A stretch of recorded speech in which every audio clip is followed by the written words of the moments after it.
बिस्मिल्लाहिर्रहमानिर्रहीम। अस्सलाम वालेकुम प्यारे बच्चों, कैसे हैं? मैं उम्मीद करती हूँ आप सब खैरियत से होंगे। और मैं आपकी उर्दू की टीचर हूँ। और जैसा कि आपको पता है कि आपके फ़र्स्ट लेक्चर में आपको बताया है कि सिलेबस में आपके क्या क्या शामिल है, और ये आपका सेकंड लेक्चर है।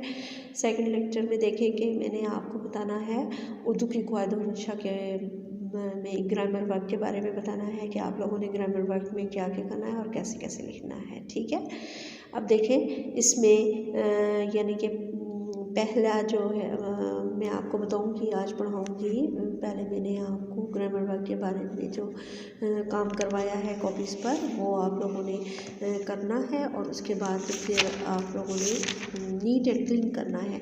और आज मैं आपको दरख्वास्त के बारे में बताऊंगी कि दरख्वास्त कैसे लिखी जाती है, और इसके मार्क्स भी किस तरह दिए जाते हैं। इसमें कोमास और फजाई निशान और ख़त्मी निशान किस जगह पर लगता है, और इसके मार्क्स भी आपको दिए जाते हैं। इसके लिखने का तरीका क्या है, ये मैं आज आपको बताती हूँ। ठीक है, आपके सिलेबस में जो शामिल है वो है दरख्वास्त राशन डिपो के ख़िलाफ़ है, तो आप लोगों ने ये करनी है।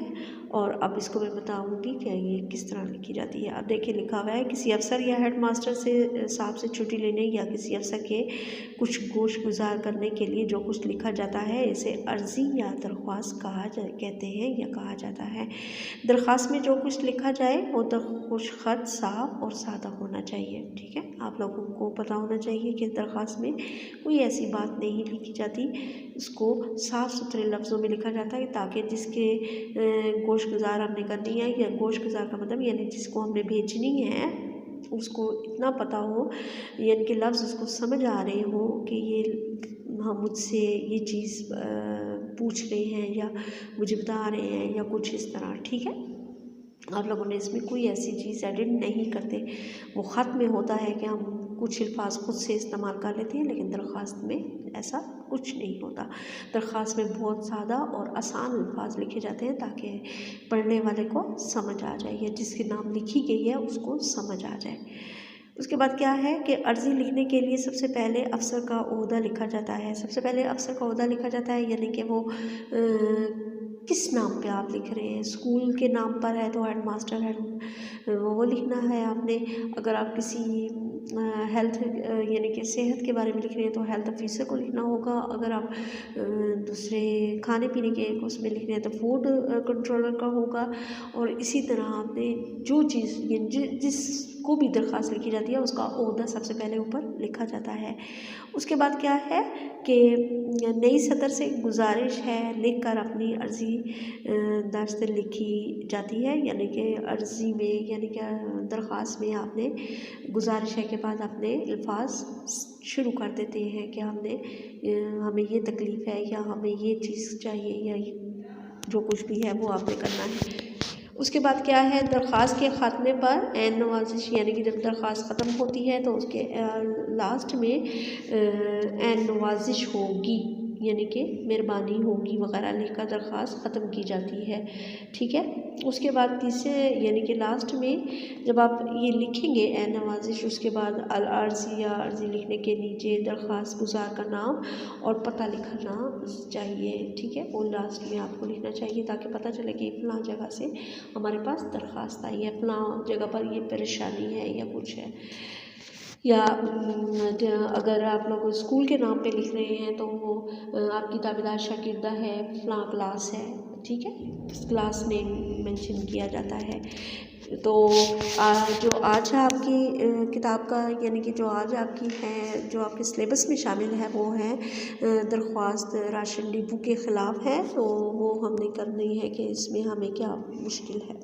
कि सबसे पहले हम ऊपर लिखते हैं बाक़िदमत जनाब फूड कंट्रोलर साहब, और उसके बाद आपने कोमा लगाना है। उसके बाद आपने नीचे वैकेंट लिखना है और कौन आपने ख़त्मिया निशान लगाना है। उसके बाद आपने जनाब आलिया आपने क्या लिखना है, गुजारिश है कि हमारे मोहल्ले का राशन डिपो जिसका नंबर 512 है हमारे लिए परेशानी का बायस बना हुआ है, क्योंकि वो हर वक्त पर खुलता है और ना वो वक्त पर खुलता है और ना राशन ग्रोहों से अच्छा सलूक किया जाता है। यानी कि आप लोगों ने इसमें बताना है कि ये उसमें ये अपनी परेशानी इसका ज़ाहिर कर रहे हैं कि जो राशन डिपो है जिससे इंसान सौदा वगैरह या जो चीज़ है वो आसानी से मिल जाती है, वो वक्त पर खुलता है और ना राशन ग्रोह से अच्छा सलूक किया जाता है। ठीक है, वो कभी देर से खोल रहते हैं, कभी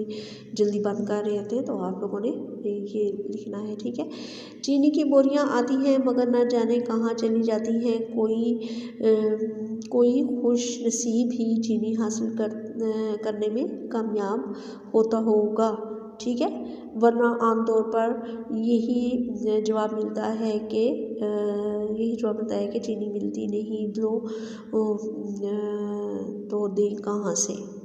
वो जाहिर बात है कि वो कह रहे हैं कि चीनी जब लेने जाते हैं तो वहाँ पर हमें चीनी नहीं मिलती। ठीक है, ये वो अपने फूड कंट्रोलर को आगाह कर रहे हैं, अपने इलाके में राशन डिपो के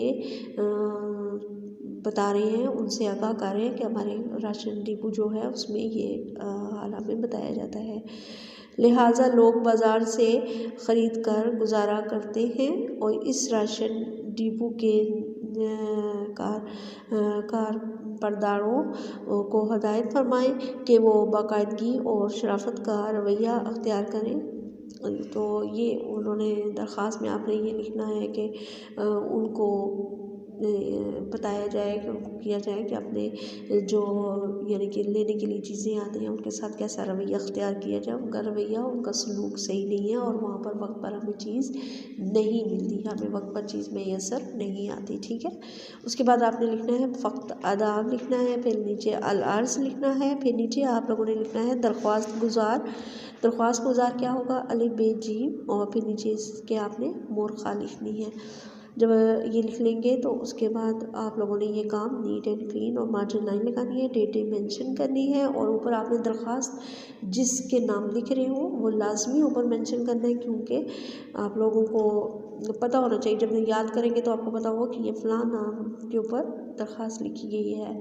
ठीक है, अपनी सेहत का ख्याल रखिएगा, काम वक्त पर कीजिएगा और ध्यान से कीजिएगा और इसे याद भी कीजिएगा।